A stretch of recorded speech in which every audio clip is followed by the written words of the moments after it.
What's up, everybody? Welcome back to my channel. Since I've been talking a lot about Norse gods and everything, I think it would be only fitting we talked about Thor last time. Now, let's talk about Mjolnir, people responsible, how he came to get it, according to the Norse mythos. Alright? So, as most crazy things start out in Norse mythology, this starts out with Loki, right? Loki was feeling exceptionally mischievous on this day, and for some whatever reason, he decided it would be a good idea to cut off Sif's hair. It might not seem like a big deal, but Sif is Thor's wife. So, naturally, this angered Thor, so he basically hunted him down and gripped him up and threatened to break every bone in his body if he didn't get something twice as beautiful to replace the hair that Loki had taken from his wife, right? So, before Thor could get to pounding on him, Loki promised that he could go to Svartalfheim, where the dwarfs live, and have the greatest craftsmen in all the 9 realms create something more beautiful than he could fathom, right? So Thor reluctantly lets Loki go.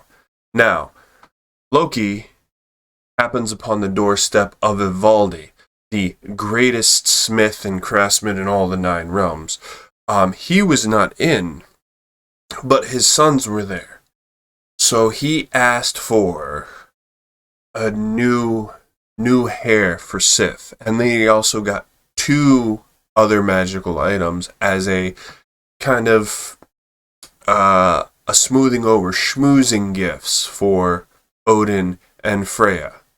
So he got skinned Baldnir, which was made out of very, very thin strips of wood. This just happened to be a full-size longship that you could fold up and put in your pocket.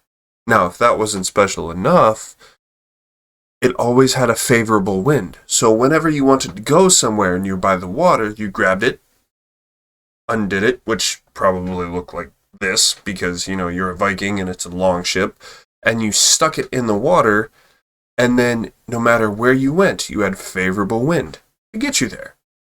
Next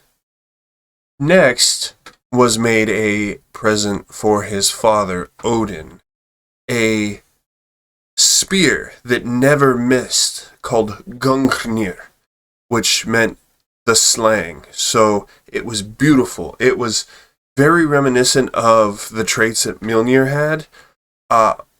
It is never missed and will always return. Find its target. Once Odin sets his sights on a target and he tosses it, it will quest until it hits that target, and once it hits that target, it will return. In doing that, Loki, being as mischievous as he normally is, he decided that he wasn't quite done yet. After all, he doesn't get to Svartalfheim very often, right? So he finds others, craftsmen, and he starts teasing them. 2 brothers this time called Brokor and Sindri, claiming that nothing could match the craftsmanship of Ivaldi and his protégés, right? So there was a lot of back and forth as, one walking into an insulting master craftsman in their own shop would have, right? So he challenged these 2 to make better gifts after presenting them, this is what Ivaldi and his boys made for my father, Odin, and my mother, Freya, right? So he was so sure, he said, how about this? If you make something better than these and it is agreed upon by everybody, you can have my head. To which Brokor and Sindri agreed.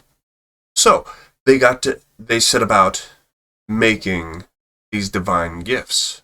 First, Sindri, hard at work at the forge. Here comes this nasty little horsefly, who, as you would have guessed it, was Loki, shapeshifted, right? So he's coming in and curious, trying to muck up everybody's plans, he bites Sindri on the hand. And at this, Sindri instinctively pulls back, and in his tongs, he has gold, more gold hair, like Sif was used to make Sif's wig, right? But this was a magic, he turned it into a magical boar that you could ride.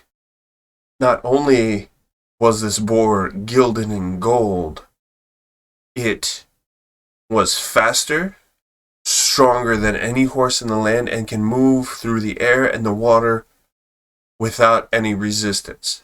This was named Golinbursti, the Golden Boar.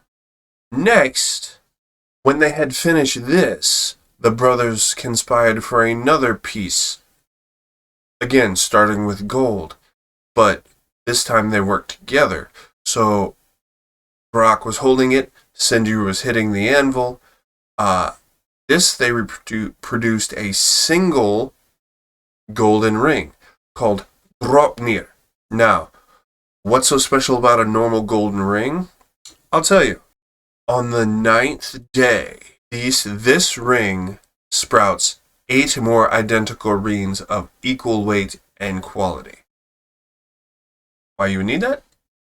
I don't know, but they made it, and it's a gift. So, now, this was going to be the finest piece of dwarven craftsmanship ever created, right?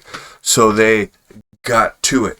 Sindri put iron on the fire, stoked it. Brock, sweat, steam, fire, pounding. Boo, boo, boo. The detail was impeccable. After the head was forged, they affixed the handle, and they went to trim it. But Loki would not be undone. Loki came in still as a fly, and he stung Sindri on the eyelid. Now, I don't know what kind of horsefly Loki was, but he stung him so violently that it caused his eyelid to rupture and bleed down into his face, obscuring his view. So he mistakenly cut the handle too short. Loki, after doing this, went back to Asgard. The smiths, not feeling very appreciated and wanting to collect on what they feel is due, being Loki's head, followed him to Asgard, into the Hall of Odin. Now, mind you, when they got there, Loki was already presenting the gifts. Mjolnir to Thor, Sif's wig of golden hair. Odin got the golden ring, Dropnir, and Grungnir, the spear, right?